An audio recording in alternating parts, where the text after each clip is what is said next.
Alright, hey guys, Luxor99 here, coming at you with another video, and I am going to be doing a review of TNA Impact Live for July 3rd, and this is going to be my first TNA review and my first webcam review.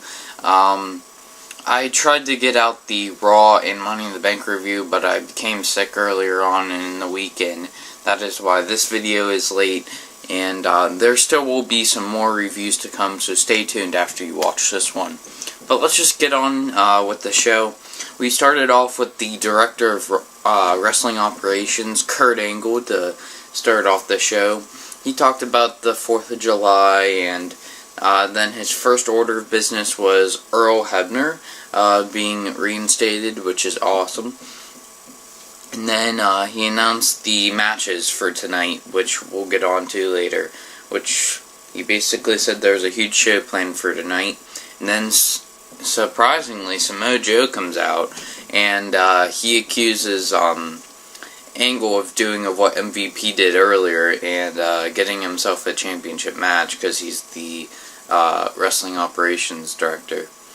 And so they basically call each other out and talk about their pasts, and they talk about their determination to the wrestling business. It was overall a really good segment. I think it could lead to a future match maybe between these two. It served its purpose, and it was a good way to start off the show. Then we see Rude backstage. He gets attacked by King and MVP. This is actually brutal. Like, Rude's hand got cut open, and he actually looked like he got the crap beat out of him. And then Rude wants a match with MVP, and he leaves with Angle later on. And then our first match is the tag team title match, which was awesome. You have the Wolves versus the Bromans versus Freak and Knox of the Menagerie. And I believe this is Freak's first televised match, so that is kind of awesome, because I actually like Freak. Knox and, like, at the start of the match, everyone is going for the Menagerie, and then Knox and Freak throw DJZ over the top rope, and it takes everyone out. And then, once everyone gets back in the ring, Freak hits a double suplex on the Wolves. That was a cool little spot there. The Bromans, they dominate Edwards after Freak hits a clothesline in the corner. Bromans tag themselves in. They dominated for a while. They actually hit this cool double team move of where it was an Irish whip, and then I believe it was Jesse who hit like a spine buster onto DJZ's knees. It was pretty cool. And then Richards eventually gets the hot tag. He drop kicks, like exploder suplex, clotheslines, just absolutely taking everyone out. Freak takes out Knox by accident. And then they did the catapult kick to Jesse for the win. The Wolves retain. It was a good match for its length, kind of a bit of a short match, but it was smart to put this match on first because it was a good way to get the crowd excited for the rest of the show. And it was a really good match. I mean, I like all three teams, but like I said, I would have liked to see it a little bit longer. Up next, Rude versus King. It was made into a street fight match, and Angle kicks out MVP.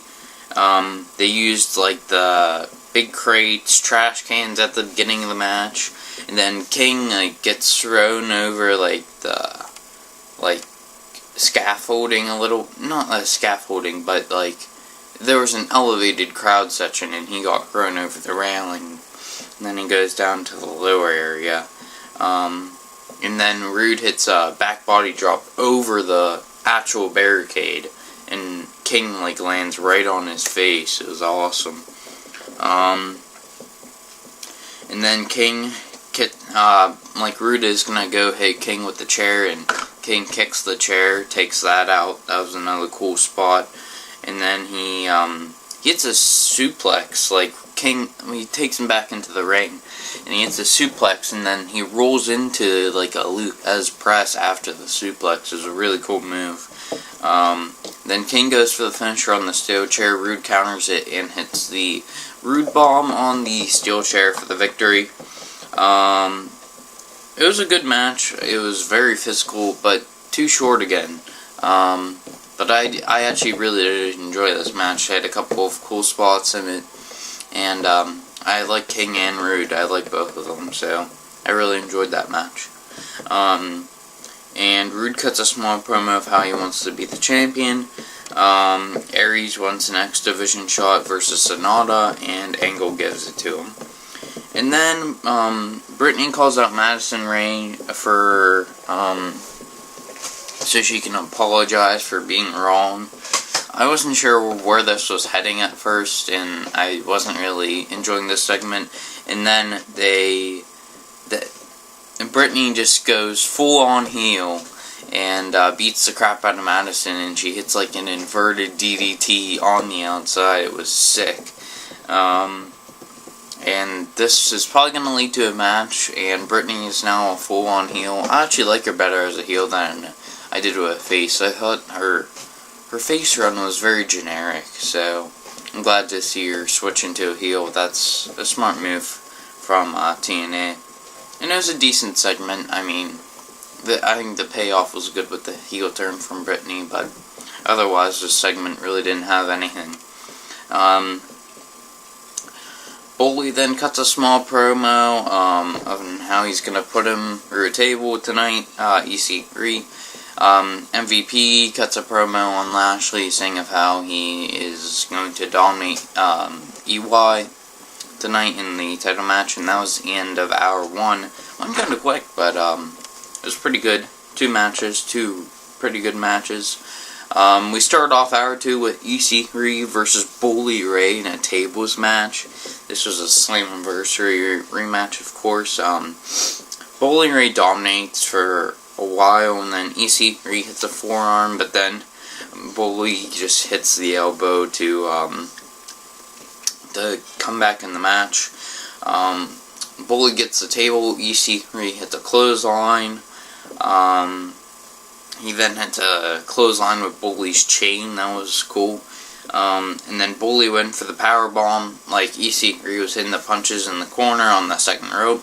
Bully was going for the powerbomb through the table. Spud comes from behind, hits a low blow, and then Rhino comes out to save the day.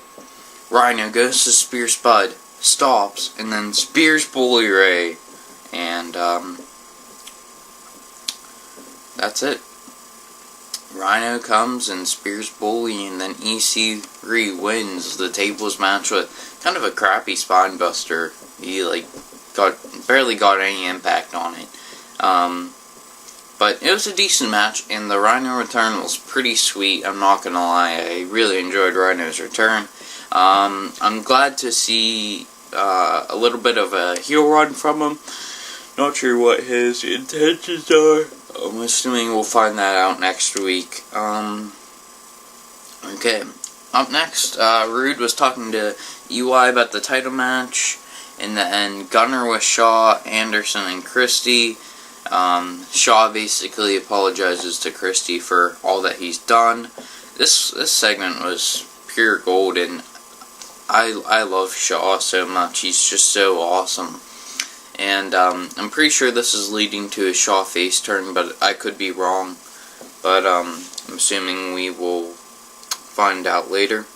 And then the beautiful people talk to Stifler backstage. Stifler's no longer the ref for the title match. And then Knox motivates the menagerie so they can get more victories, I guess. Alright, Gail Kim versus Angelina Love for the Knockouts Championship. Unfortunately, no booty. But they start off the match. Gail hit a nice drop kick at the start of it.